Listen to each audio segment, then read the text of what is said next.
Yes. So, firstly, I want to thank you for accepting my invitation and accepting to talk with me. Yeah, no problem. So, I thought to introduce you to my audience. Okay. Well, So, oh, yeah, and so can you introduce yourself to my uh, audience? oh, okay. Well, my name is Sir Joshua Gregory Delany Anderson, and I am the author of Requiem of the Past, The Empire of Four Kings, and Requiem of the Past, A Tale of Three Heroes. And I'm currently a college student at Cal Poly, studying to become a biomechanical engineer and a part-time writer. Okay, so you're a student. Yes, college. Okay, so you live in Hmm? you live in Oh, I am from Eastvale, California. And awesome. yeah. So I saw your profile. So I have gone through your book, which you have published in I think which is there in Amazon. Yes, both books are currently on Amazon. Only my first book has both a not hardcover, a paperback copy as well as a Kindle version. I'm currently trying to format my second book for a Kindle. So what is the first book is about? Well, my first book takes place in a realm that I based off of not Olympus, that I based off of Atlantis called Belethrunian. The whole story revolves around three children, Jenny Arkino, Wolfie Arkino, as well as J.G.De Lani, as they try to take vengeance on the man responsible for their parents' murder. All three of them have different ways of going about this. Whereas Josh becomes an assassin, Jenny and Wolfie become, thieves in order to try and use the guild's power to, find out any information they can. However, I have it later in the book that because of their involvement in the Thieves Guild as well as an Assassin's Guild, they're, they're going to be hunted down. It's then that they meet one of their mentors, Deacon Aldeni, who takes them into the Dark Legion, a form of Black Ops mercenary guild that's, very infamous in Belethrune. It's from Okay, there that so they have, it's from there that they have to not only take vengeance on the person responsible, but also try and survive the Black Ops guild. okay. So how much time you took to write this book? More time than really necessary. I mean, I've been working on book one. I mean, a lot of book one's details go all the way back to fifth grade for me, and I didn't like a lot of stuff from book one were little snippets that I wrote back in fifth grade all the way up until middle school. So technically since fifth grade, but I didn't actually start putting it all together until college. So roughly 5 months, 5 roughly. months. Okay, so when you started writing in your life? College about last year actually. It was well, the reason I started writing was because it was the last wish of my college roommate, Jenny. She died last year in a car crash, and her final wishes were for me to become a published writer. So I'm trying to live up to what she wanted me to be. She was the nicest person I've ever met, so I I don't want to make her I don't want her last wishes to be in vain. That's why I write. Fantastic. Yeah. Sorry if it got really like really sad there for a moment. Yeah. You're doing it. You did that. So definitely she'll be very happy wherever she is. Yeah. Thank you. So yeah, so we'll talk about other things. You study and you're a college student. So what is the subject that you study? Oh, Biomechanical. biomechanical engineering. Basically, it's like I'm making 3D printed organs or or prosthetic limbs that actually, well, like wouldn't say work, but work better than what's currently out. It's still a relatively new field, but it's where I see all the it's where I see all the discoveries happening. So I do love engineering, so I took to the field in order to be one of the first to pioneer the subject. Okay, so what is this about? The biomechanical? Yeah. Oh, it's all about trying to figure out if it's possible to replace certain organs like a heart or a liver with something that's robotic in case somebody is born with like a bad liver or like a bad heart, they can easily replace it with a inexpensive or really expensive if you want to make it really good robotic replacement. I'm sure study of this subject is also expensive. I mean, it's not cheap, I'll say that much. So you're a rich guy. No, it's not that. Like all the equipment I use is the college equipment, so I don't have to pay for it. All I have to do is pay the tuition, which is probably going to ruin me. So College debt. this is one of the fantastic engineering subjects. I think I'm an engineering student. I have graduated from college and I did masters in software engineering 2 years back. Nice. This is a new engineering subject that I'm listening for the first time, and this is very important, right? So this is very important, other than all other engineering subjects. Replacing parts of a human body and making human to do the work in the way that he do naturally. And there's a fantastic study. Yeah, considering one of my cousins got back from I think it was Afghanistan with with a horrid leg. Like he had to get it amputated and had to live with a prosthetic himself. It makes me sad watching him at like family gatherings struggle to walk upstairs. So, if anything, I'm studying this to make him a better prosthetic leg as well. Something that feels more natural and doesn't look like it's just a piece of metal welded to the body. Is this your idea, or somebody inspired you, or somebody told you to get into this subject? Well, not professors, my teachers back in high school knew about how much I love engineering. Or somebody inspired you to get into this subject? Well, for engineering, it was my teacher's idea to get into more of the biomechanical engineering. I wanted to be an engineer since I was 5, but my teachers, when I told them about all the stuff I wanted to make, I think at one point I told them I wanted to make a prosthetic that could help out in the workforce. But they told me about the biomechanical engineering field that was just starting at Cal Poly. It's still really new. Like it's not a full major. Like it's just a side major, I guess you can call it. What is the university where you study? Cal Poly Pomona. It's a polytechnic. It's a polytechnical university down in Pomona, California. Okay. Is this course introduced this year for the first time, or it is there already in other universities? Oh, it's still. I don't think it's in other universities.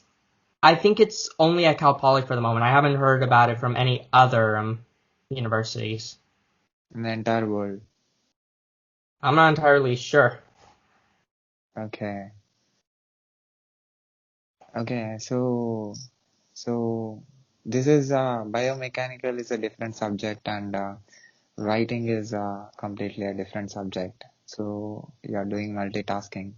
Yeah. So what do you say about this? Because when you are a writer, you have to put all your 5 senses on that, and to create a particular emotion in the in the people who are reading your book. And when it comes to biomechanical, so you have to study the organs and the working, the mechanism that happens in the body, and it is completely different. Study is common, but studying here is you're studying two different subjects.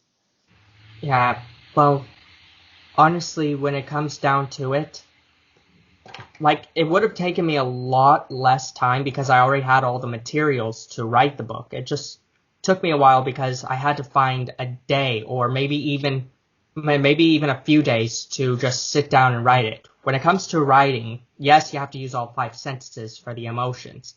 But when you got classes, finals, midterms, and all that to focus on, it becomes hard to write. I mean, there was one point in the books, I think it was like the second draft of the manuscript, that I couldn't see any emotion in it. So I had to find a full day to just sit down without any other distractions and write. Even if it's for a couple hours. That's the perfect time to do it. Just sit down for a day, no other distractions, just write what you can. That's how I managed to do it. Just sat down and Okay, write. so you don't do other than writing and studying biomechanical engineering. I mean, I did fencing at one point. I mean, but I just grew out of that. It just took up way too much time, and plus I couldn't even do it during the quarantine. So I How stopped doing fencing. how to be far from distractions and manage both? Hmm? How you be far from all the distractions and manage both? Oh, how do I get away from it? I just honestly, I've been asking myself that for the last few weeks. How did I manage to write a book during all this? I mean, with all the stress of a college student. So I'm not entirely sure how I managed to do it. So both are creative subjects, right? Both are Yes. you have to be extremely creative. So biomechanical engineering, you are saying, yeah, this is one of the new subjects introduced. So so replacement of organs, which is connected with the human physical body, and writing is connected with the mental thing of a human being. So you're studying both. So what do you say about this? Well, honestly, I'd have to say that they both go hand in hand. With making a prosthetic, you have to be able to not only know the human body, but know the person you're creating it for. It's not as simple as just slapping a piece of metal onto a person and saying, bam, prosthetic. You have to know the person. Or at least that's how I see it. You have to know them. You have to be able to know, okay, what's what does this person need and what does this person do? If it's like a construction worker, you have to make sure that the materials you're using for the prosthetic or for the replacement organ are heavy duty because they'll be working in hard conditions. It's just the same as writing a character for a book. You have to know the person. You have to, when writing dialogue for them, you have to know how they act. Know everything about them, whether they have the prosthetic themselves or if they have a mental condition. Like, they slur a lot. You have to be able to show that in the dialogue so your readers know. So the two of them are almost the same in that sense. That's my thought on it. So both mental and physical are interconnected. So Yes. when you are replacing an organ in a body, there will be definitely change in the mind state. Yes. So you have So to find a way to, well, counter that in case the person doesn't like it. Like, you have to find a way to make it seem more natural for them. so is that possible for a human being to have the same mindset if you are replacing an organ in a body? I mean, it, like, the way I see it is that there'll still be what we call a phantom pain. Like, after surgery, sometimes you can feel like certain uncomfortable and then certain uncomfortability in the area where you had the surgery. So there will be that sort of pain. What we try, with a prosthetic, you just have to make sure that that phantom pain doesn't last too long. So if you can find a way to make that, well, a lot less uncomfortable for them, then theoretically they could easily forget. They could forget about it within maybe a day or two if it's just perfect. So thinking, is there any thinking change? The mindset change? The organ is replaced? When it comes to an organ, no mindset change, nothing I can think of because it's still relatively new. Like we haven't moved on to actually putting the organs into people. We're still in the phase of actually creating them to make them look exactly the same and work the same. Prosthetics, though, you have to make sure they are exactly to the same person, to the person's proportions. That way it doesn't make the person look lopsided, or if they're doing construction, the prosthetic doesn't just crumble under their weight. So with that kind of a mindset change, that's the only thing you have to worry about. So what are the things that you will see when comes to replacement? If you want to put a organ in a body, so where do you find the same organ? Well, I'm still a student in this subject. I'm no expert in it, but when it comes to replacing the organ, one of the things that I remember my professors talking about was that the organ should look the same, not like, I'm not talking like I'm saying textures, like painting, because I'm pretty sure if you put paint in the body, it's not going to go well, but I mean like the same size, valve sizes, especially for hearts. If you mess up on the valve side, theoretically when doing surgery and replacing the heart, it could lead to the blood flowing out, like through little small gaps between the organ. Again, this is all theoretical. We haven't even started any kind of test trials with it. It's all theoretical at this point when it comes to 3D printing organs. Okay, this happened before in anywhere in this world? Replacement organs? No, I think it's still all theoretical. I just started the subject actually a year ago today, now that I think about it, but it's still highly theoretical. We haven't started any sort of trials on it. It's just, we're just thinking of things and probabilities we have to watch out for when making the organs. Can I say that you are going against the creation? Can I say you are going against the creation? Yeah. Okay, so it's just a funny question. So coming to your work, what is your age? Oh, I'm 20, actually. Yeah, 20, but thinking like 27.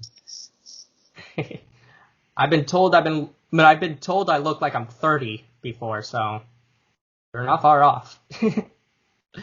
But yeah. So what is your environment? How you'll keep your environment to make things done?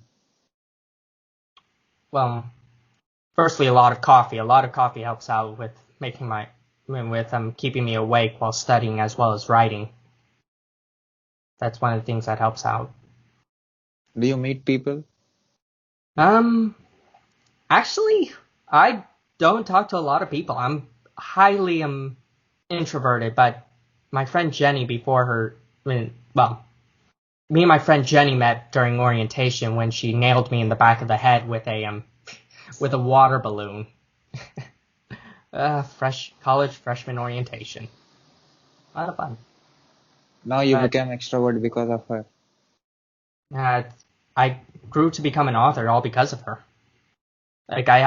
I wrote just out of pure boredom at first. I wrote small scenes, just anything that came to my head, I would just write down. If I could still find it, I have my journal that has all the writings I've done since 5th grade. Can't find it anywhere. So what are the things that you love in yourself? Well, other than my creativity, the fact that I'm stubborn. I never give up on anything. If I put my mind to something, I get it done.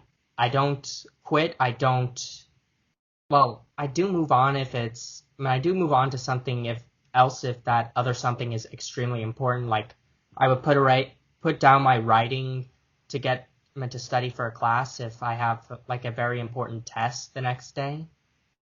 But I'm very stubborn when it comes to that. Okay, so what you wanted to do in your life?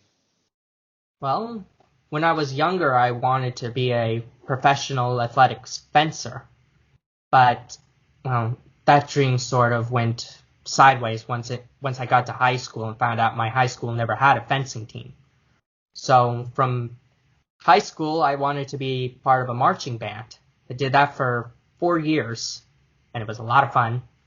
And after that, I wanted to go into engineering. I wanted to be a prosthetics engineer who makes all kinds of good prosthetics. And now currently I still want to do that, but I also want to become a good writer as well.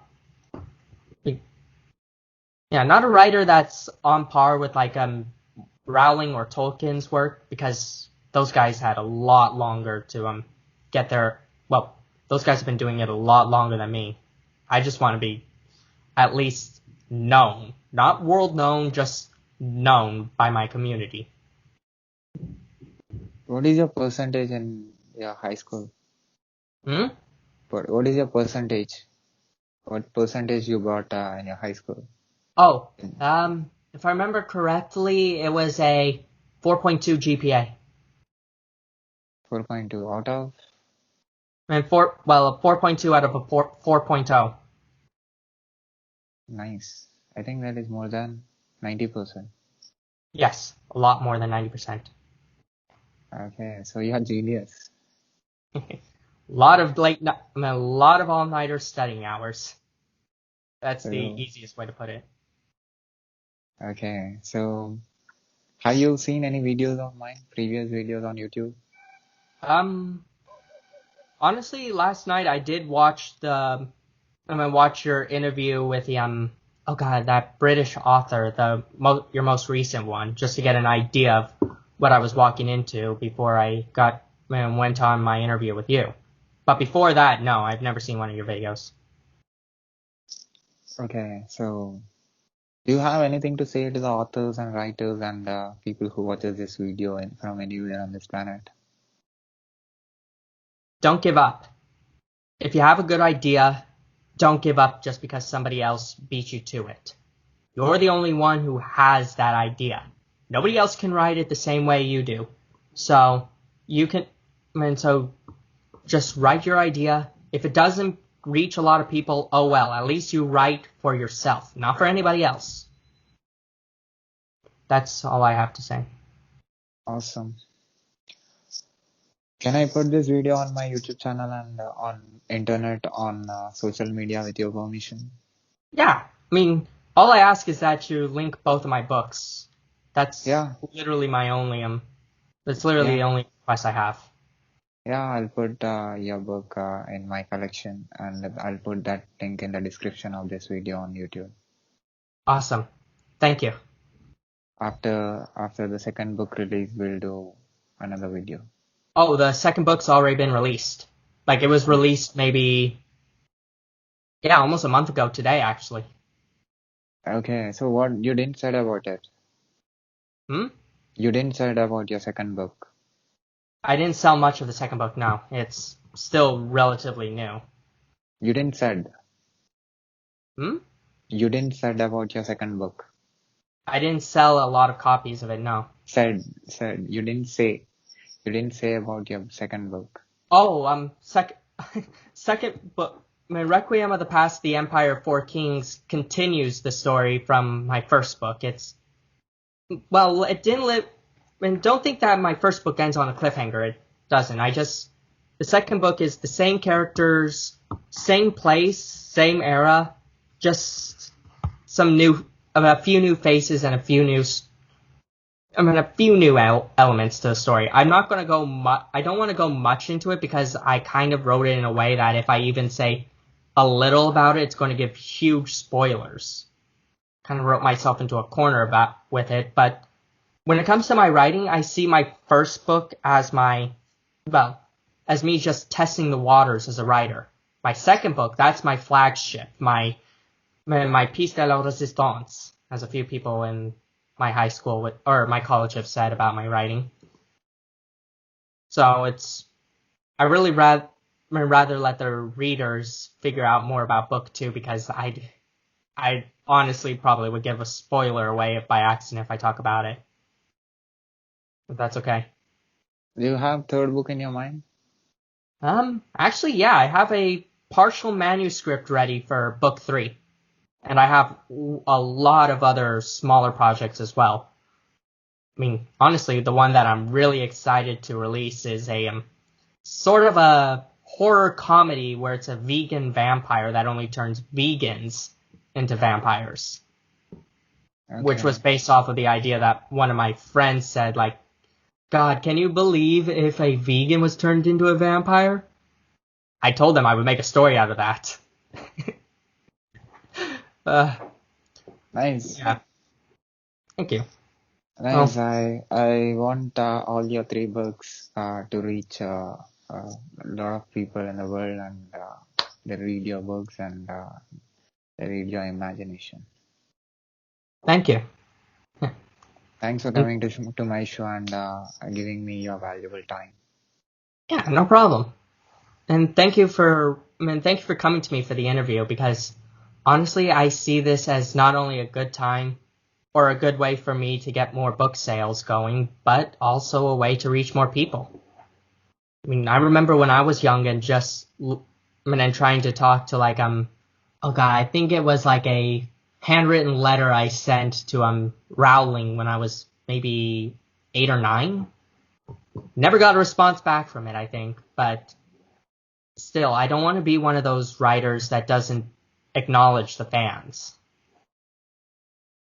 Definitely, your book reaches more people. Definitely, a lot of people who will be watching this video from the world. So I want you to be more successful. You know, I really love the engineering subject that you did as an engineering, graduate, as a postgraduate. I really feel new to listen about something which I never heard in India. I'm from India.